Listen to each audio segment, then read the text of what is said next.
झारखंड में होने वाले विधानसभा चुनाव को लेकर लोक जनशक्ति पार्टी रामविलास ने अपनी कमर कस ली है। पार्टी प्रमुख चिराग पासवान ने कहा है कि एनडीए में सीट बंटवारे पर बात बनी तो ठीक, नहीं तो पार्टी अकेले भी चुनाव लड़ सकती है। चिराग ने अपने धनबाद में जन आक्रोश रैली को संबोधित करने के बाद मीडिया से बातचीत के दौरान कहा कि यहां होने वाले विधानसभा चुनाव में लोजपा रामविलास पूरी ताकत के साथ चुनाव लड़ेगी। मेरे स्वर्गीय पिता रामविलास पासवान का यहां पर जनाधार रहा है और मौजूदा समय में यहां पार्टी मजबूत है। हमारा संगठन यहां आगामी विधानसभा चुनाव में हिस्सा लेगा। लोजपा झारखंड में आगामी विधानसभा चुनाव एनडीए के साथ लड़ेगी या फिर नहीं, ये पूछे जाने पर चिराग पासवान ने कहा कि झारखंड भाजपा यूनिट के साथ हमारी बातचीत लगातार चल रही है।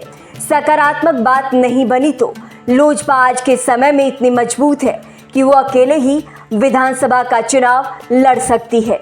उन्होंने आगे कहा कि जब तक चुनाव आयोग अधिसूचना जारी करेगा तब तक चुनाव को लेकर चल रही सभी चीजें ठीक हो चुकी होंगी। ये पता चल जाएगा कि पार्टी अकेले चुनाव में जा रही है या एनडीए के साथ। विधानसभा चुनाव को लेकर सारा फैसला पार्टी के प्रदेश इकाई द्वारा लिए जाएंगे। मीडिया के एक सवाल के जवाब में चिराग पासवान ने कहा कि लोक जनशक्ति पार्टी रामविलास का जनाधार यहां मजबूत है और इसका असर आगामी विधानसभा चुनाव में भी जरूर देखने को मिलेगा।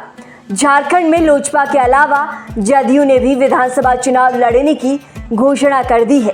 जदयू ने कुछ महीने पहले ही बताया था कि वो विधानसभा का चुनाव झारखंड से लड़ेगी।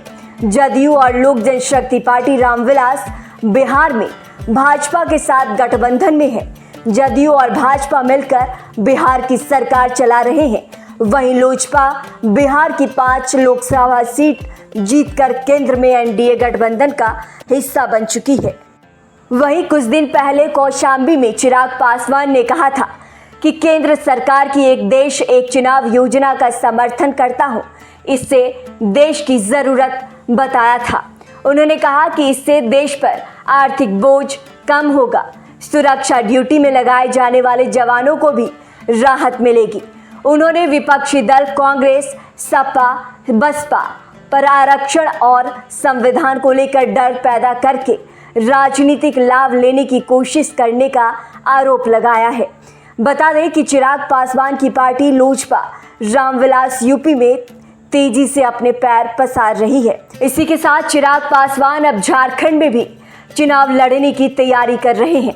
एलजेपीआर ने पिछले दिनों 2027 के यूपी विधानसभा चुनाव में 100 सीटें लड़ने का ऐलान किया था। एक दिन पहले चिराग के जीजा और सांसद अरुण भारती ने आगामी महीनों में होने वाले यूपी विधानसभा चुनाव लड़ने के भी संकेत दिए थे।